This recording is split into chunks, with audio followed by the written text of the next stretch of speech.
Hey, how's it going everybody? Brett and Briggs here again, giving you guys another part replacement tutorial video. Well, as always, son, welcome to the channel. Today we are going to be changing a control board in this Quadra-Fire CB1200 freestanding pellet stove. Follow along. Let's go. Okay, folks, these are the tools that you will need in order to change your control board on your Quadra-Fire CB1200 freestanding pellet stove. You can use an impact with a Phillips adapter or just a regular Phillips screwdriver, a small flathead screwdriver, and obviously this is the control board. Wow, a close-up, son. Very, very important, folks. Unplug your stove prior to installing this control board. You can also unplug the stove at the back of the CB1200. Now you've got your power source here. Set it aside. You know you have no power and you're safe to go. So where the control board is located on the stove is actually not right on the side. It's located right here inside the hopper. And here's the cover for it to protect it from, well, all the other pellets and the dust. So this hopper lid, you may need an extra hand to help you guys hold it back. Now, instead of a shop, and it could be in your home, a lot of times there may be, depending on your home situation, a wall right here where it can set against. But if you have a lot of extra spacing, a second pair of hands could be pretty handy for this spot. So the screws for that control board cover inside the hopper are actually located on this side of the stove. To access them, you're going to want to open up this side panel, and you can either leave this side panel open like this, or if you want some more room so it doesn't really get much in your way, you can lift up and set it to the side as so. Right here, that panel, there's going to be 3 screws. This one right here, and then finally a top screw right here. And as you can see, they are just simple Phillips screws, and we're going to undo those just as so. And if it's just you doing this, I'm going to go over here.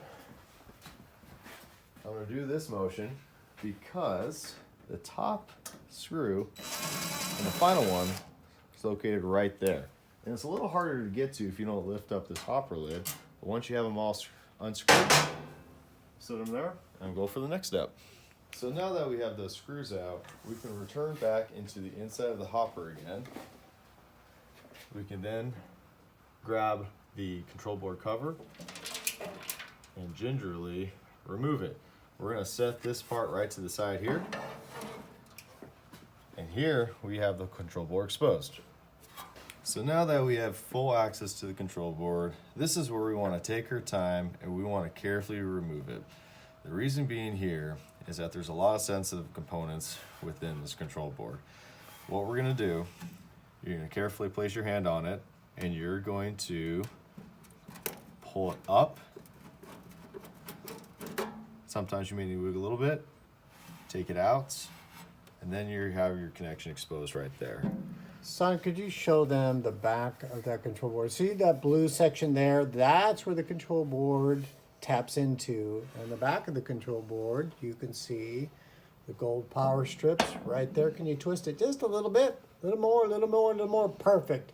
So those gold strips, they align with this blue section right there when you do put it back in, and we will show you how. Okay, so Briggs just removed the old control board. We'll set it aside. This is the new 3-speed control board. It's translucent. You can see all the electronic components within. I'm going to go a little bit over here. This is a sheet that you will receive when you have your new control board. Years back, Quadra-Fire, I'm going to go this way, made a different control board for each model that they produced. Then they decided, why don't we make a multi-use control board to be used with all their models? Well, with that said, we have to change the setting on this control board to coincide with this CB1200. So here's the chart. So as I go along here, it'll talk about model. And it'll say right there, you can see the 1200 FS for freestanding. That's what this is. And if I bring my finger up, it says number 1. So on the top, of this control board, I'm going over here, there is a knob here. And I'm going to turn that dial with a flathead screwdriver until you see the number 1. As soon as you see the number 1, you have preset this 3-speed control board and it's ready to be put back into the stove. All right. Once we have the right switch, and in this case set to 1.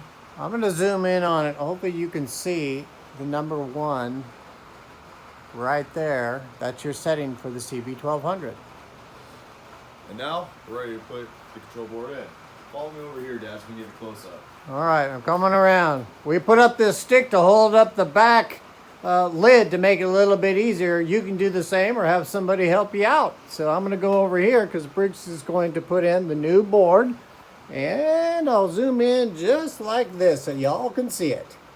Many different creative methods to make this job a lot easier and quicker are encouraged widely with the stick, any other stuff to prop this up, to enough lighting so you actually can see in here. And you guys really do want to see, because you want to make sure where you're plugging this strip of the computer board. You can see with those gold bars, with this opening right here. I'm going to zoom in so they can kind of see exactly where that strip, there is a better view right there. Perfect. I'm going to back out. This step is real critical. This is not a cheap part. So when you're putting this in, you don't want to do excessive force, and you don't want to have the force either go to the left, right, or tilt this way. You can put 2 and 2 together if that happens, because that excessive force right here will cause this to snap. Once that snap, you're done. Get out your checkbook. Another one, a costly mistake. Exactly. You're ordering a second board. It's not going to be a fun weekend. So, Dad, if you want to position that camera just right, we're going to show the people how to put this in. So we're going to go down a little lower. I'm going to bring the flashlight. I think that right there. Right. Tilt it a little bit. So you're just lining up those gold strips with that blue carriage. And he's pushing it down. And that is it.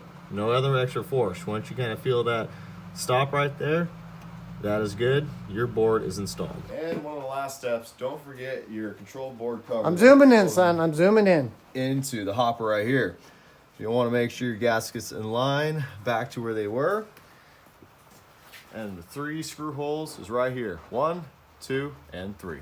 Tighten those up, and we're done. Thanks everyone for checking out our video. Hope you guys learned a few things about replacing the control board for this particular pellet stove. Son, you did a very, very nice job in explaining in detail on how to replace a control board in the CB1200 Quadra-Fire pellet stove. The main thing is take your time, have some fun, and do a very, very nice job. The end result will put a smile on your face. Help us out down the line. Like, share, subscribe, and most importantly, if you have comments, let us know. We'll see you on the next repair. Thanks, guys.